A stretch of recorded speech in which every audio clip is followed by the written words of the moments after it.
ಲಕ್ಕುಂಡಿಯಲ್ಲಿ ಉತ್ಖನನ ನಿರಂತರವಾಗಿ ಸಾಗ್ತಾ ಇದೆ. ಈ ಬೇರೆ ಬೇರೆ ವಸ್ತುಗಳು ಕೂಡ ಸಿಗ್ತಾ ಇವೆ. ಹಳೆ ಕಾಲದ ಮಡಿಕೆಗಳು, ಜೊತೆಗೆ ಈ ಪೀಠಗಳು, ಈ ದೇವರ ಮೂರ್ತಿಗಳು ಇವೆಲ್ಲವೂ ಕೂಡ ಈಗ ಈ ಬಾವಿಗಳು ಜೊತೆಗೆ ಗೋಡೆಗಳು ಅವೆಲ್ಲ ಕೂಡ ಕಾಣಿಸ್ಕೊಳ್ತಿರುವಂಥದ್ದು.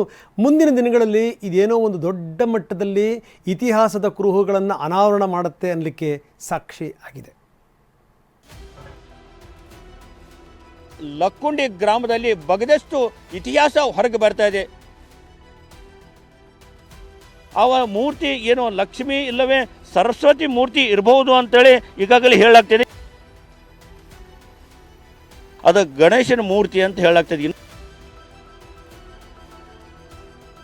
ಕಲ್ಯಾಣ ಚಾಲುಕ್ಯರು ಮತ್ತು ಹೊಯ್ಸಳರ ಅವಧಿಯಲ್ಲಿ ಇರುವಂಥ ಇವು ಎಲ್ಲ ಶಿಲ್ಪಕಲೆಗಳು ಸರ್.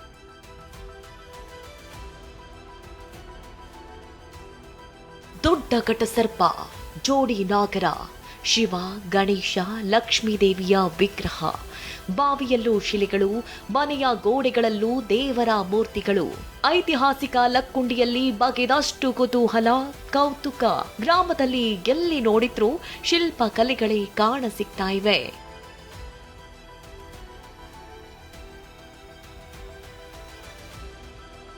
ಗದಗ ಜಿಲ್ಲೆಯ ಲಕ್ಕುಂಡಿ ಗ್ರಾಮದ ಭೂಗರ್ಭದಲ್ಲಿ ಅಡಗಿರುವ ಚಿನ್ನದ ನಿಧಿಗೆ ಘಟಸರ್ಪ ಕಾವಲು ಕಾಯ್ತಾ ಇದೆ ಅನ್ನೋ ಮಾತು ಲಕ್ಕುಂಡಿ ಗ್ರಾಮಸ್ಥರದ್ದು. ಒಂದೆಡೆ ಲಕ್ಕುಂಡಿಯಲ್ಲಿ ಸರ್ಕಾರ ನಿಧಿಗಾಗಿ ಶೋಧ ಮಾಡ್ತಾ ಇದ್ರೆ, ಮತ್ತೊಂದೆಡೆ ಗ್ರಾಮದಲ್ಲಿ ಘಟಸರ್ಪದ ಆತಂಕ ಮನೆ ಮಾಡಿದೆ. ಈ ನಡುವೆ ಜಮೀನಲ್ಲಿ ಘಟಸರ್ಪ, ಜೋಡಿ ನಾಗರ ಕಲ್ಲಿನ ಮೂರ್ತಿಗಳು ಪತ್ತೆಯಾಗಿದೆ. ಇದು ಷಣ್ಮುಖಪ್ಪ ರವದಿ ಅನ್ನೋರ ಜಮೀನು. ಆ ಜಮೀನದಲ್ಲಿ ಒಂದು ಘಟಸರ್ಪ ಅಂದರೆ ಏಳು ಹೆಡೆಗಳಿರುವಂಥ ಘಟಸರ್ಪದ ಮೂರ್ತಿಯನ್ನು ಪತ್ತೆಯಾಗಿದೆ. ಇದು ಕಲ್ಯಾಣ ಚಾಲುಕ್ಯರ ಕಾಲದ್ದು ಮೂರ್ತಿ ಅಂತ ಹೇಳಲಾಗ್ತದೆ. ಯಾಕಂದರೆ ಇಲ್ಲಿ ಸುಮಾರು ಒಂದು 5 ರಿಂದ 6 ಒಂದೇನು ನಾಗರ ಹಾವಿನ ಚಿತ್ರ ಇರುವಂಥ ಮೂರ್ತಿಗಳು ಪತ್ತೆಯಾಗಿವೆ. ಲಕ್ಕುಂಡಿ ಗ್ರಾಮದಲ್ಲಿ ಎಲ್ಲಿ ನೋಡಿದ್ರು ಕಲ್ಯಾಣಿ, ಚಾಲುಕ್ಯರ ಕಾಲದ ಶಿಲ್ಪಕಲೆಗಳೇ ಕಾಣಸಿಗ್ತಾ ಇವೆ. ಷಣ್ಮುಖ ರವದಿ ಎಂಬುವವರ ಜಮೀನಲ್ಲಿ ಘಟಸರ್ಪದ ಶಿಲೆ ಸಿಕ್ಕಿದೆ.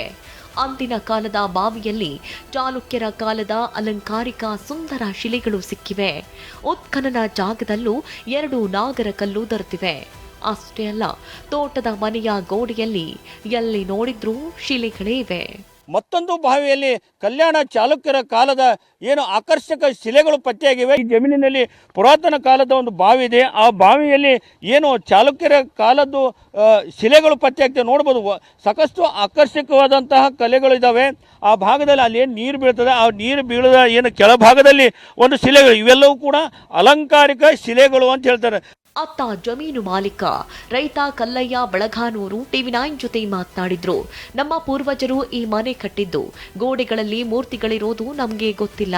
ತೋಟದಲ್ಲಿ ನಮಗೆ ಮನೆ ನಿರ್ಮಿಸ್ಕೊಟ್ರೆ ನಮ್ಮ ಜಮೀನಲ್ಲಿ ಇರುವ ಪ್ರಾಚ್ಯ ವಿಗ್ರಹಗಳನ್ನ ಕೊಡ್ತೀವಿ, ಇಲ್ಲಾಂದ್ರೆ ಒಂದು ಕಲ್ಲು ಕೂಡ ಕೊಡಲ್ಲ ಅಂತ ಹೇಳಿಕೆ ಕೊಟ್ಟಿದ್ದಾರೆ. ಪ್ರಾಚ್ಯವಸ್ತು ಇಲಾಖೆಯವರು ನಮ್ಗೆ ಕೇಳಿದಾಗ ಈಗ ಅವರು ಇಲ್ಲ ನಿಮಗೆ ಪರ್ಯಾಯ ವ್ಯವಸ್ಥೆ ಮಾಡಿಕೊಡ್ತೀವಿ ಅಂತ ಹೇಳಿದ್ದಾರೆ ಸರ್. ಅವರು ನಾವು ಕೊಡ್ಲಿಕ್ಕೆ ರೆಡಿ ಇದ್ದೀವಿ. ಆದರೆ ನಮಗೆ ಈಗ ವಾಸ ಮಾಡಲಿಕ್ಕೆ ಈ ಇಂಜಿನ್ ಮನೆಯ ಮೊದಲ ಮೂಲ ಉದ್ದೇಶ ಅಂತಂದ್ರೆ ನಮಗೆ ನಿರ್ಮಾಣ ಮಾಡಿಕೊಟ್ರೆ ಮಾತ್ರ ನಾವು ಕೊಡ್ಲಿಕ್ಕೆ ರೆಡಿ ಇದ್ದೀವಿ ಸರ್. ಅಂದರೆ ನೀವು ಅದೇ ಈಗ ನಿರ್ಮಾಣ ಮಾಡಿ ಮತ್ತು ಮಾಡಕ್ಕೆ ಕೊಡಿದ್ರೆ ನೀವೆಲ್ಲ ಮೂರ್ತಿಗಳು ಕೊಡಕ್ಕೆ ರೆಡಿ ಇದ್ದೀರಿ? ರೆಡಿ ಇದ್ದೀವಿ ಸರ್. ಹ್ಞೂ ಸರ್, ಕೊಡಕ್ಕೆ ರೆಡಿ ಇದ್ದೀರಿ. ಹ್ಞೂ ಸರ್. ಇವತ್ತು 9ನೇ ದಿನ ಉತ್ಖನನ ಕಾರ್ಯ ಸಾಗಿದೆ. 10 ಅಡಿ ಆಳದಲ್ಲಿ ಶೋಧ ಕಾರ್ಯ ನಡೀತಾ ಇದೆ. ಇವತ್ತು ಕೂಡ 5 ಮೂಳೆಗಳ ಚೂರುಗಳು ಸಿಕ್ಕಿವೆ. ನಿನ್ನೆ ಉತ್ಖನನ ಸ್ಥಳಕ್ಕೆ ಜನ ಬೇಕಾಬಿಟ್ಟಿಯಾಗಿ ಬಂದು ಹೋಗಿದ್ರು.